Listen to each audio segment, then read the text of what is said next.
On D-Day, June 6, 1944, one battleship changed the fate of Omaha Beach, firing hundreds of massive 14-inch shells to break German defenses and save thousands of Allied soldiers. This was USS Texas. In the early hours before dawn, the Texas steamed into position offshore Normandy, part of Operation Neptune, the naval phase of the largest amphibious invasion in history. She was one of only 3 U.S. battleships in the assault force and served as a flagship in the bombardment group. At 05:50 a.m., Texas unleashed her immense 14-inch guns at German fortifications atop Point du Hoc and along the cliffs guarding Omaha Beach.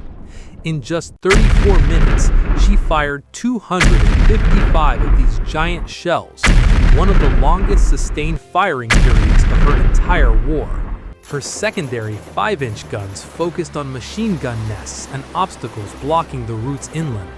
When the beach assault stalled under brutal fire, Texas edged closer to within about 3,000 yards of the shore to help infantry offload and clear exit routes from western Omaha. She fired at snipers, bunkers, and key strongpoints that were pinning down Allied troops. The next day, Texas took on a new role, rescuing and resupplying U.S. Army Rangers isolated at Point du Hoc. She loaded landing craft with ammunition and provisions, and even treated wounded soldiers aboard her decks. For more than a week after D-Day, Texas stayed off the coast, bombarding German positions at Formigny, Trevière, and Isigny to support the Allied breakout from the beachhead.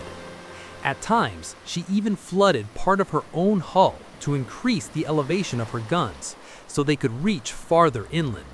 The battleship's heavy fire helped blunt German defenses at Normandy's most hellish landing zone, giving ground forces precious breathing room.